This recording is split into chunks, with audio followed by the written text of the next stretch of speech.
Paulo Freire was born September 19, 1921 to a middle-class family in Recife, Brazil. Freire became familiar with poverty and hunger during the Great Depression of the 1930s. In 1931, the family moved to the less expensive city of Jaboatão dos Guararapes, and on October 31, 1934, his father died. In school, he ended up 4 grades behind, and his social life revolved around playing pick-up football with other poor children, from whom he learned a great deal. These experiences would shape his concerns for the poor and would help to construct his particular educational viewpoint. Frere enrolled in law school at the University of Recife in 1943. He also studied philosophy, more specifically phenomenology, and the psychology of language. Although admitted to the legal bar, he never practiced law. He instead worked as a teacher in secondary schools teaching Portuguese. In 1944, he married Elza Maya Cosa de Oliveira, a fellow teacher. The two worked together and they had 5 children. In 1946, Frere was appointed director of the Department of Education and Culture of the Social Service in the state of Pernambuco.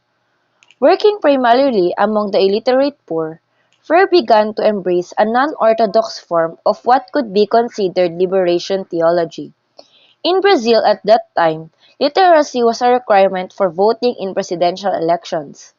In 1961, he was appointed director of the Department of Cultural Extension of Recife University, while in 1962, he had the first opportunity for significant application of his theories, when 300 sugarcane workers were taught to read and write in just 45 days.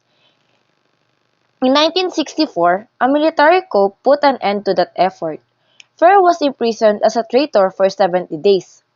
After a brief exile in Bolivia, Frere worked in Chile for 5 years for the Christian Democratic Agrarian Reform Movement and the Food and Agriculture Organization of the United Nations. After a year in Cambridge, Frere moved to Geneva, Switzerland to work as a special education advisor to the World Council of Churches. During this time, Frere acted as an educator on education reform in former Portuguese colonies in Africa, particularly Guinea-Bissau and Mozambique. In 1979, he was able to return to Brazil and moved back in 1980. Frere joined the Workers' Party in the city of Sao Paulo and acted as a supervisor for its adult literacy project from 1980 to 1986. When the PT prevailed in the municipal elections in 1988, Frere was appointed Secretary of Education for Sao Paulo. In 1986, his wife Elsa died. People close to him felt that he had given up after the loss of his wife and worried that he might die. Frere was teaching a graduate course and became reconnected with Maria Nita Araujo from Recife, who was once a pupil in the school where he was a principal. Eventually, they fell in love.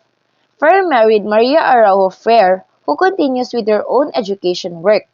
Frere often said that Nita saved his life. She was the culmination of the radical love he sought. Accordingly, Frere died of heart failure on May 2, 1997 in Sao Paulo.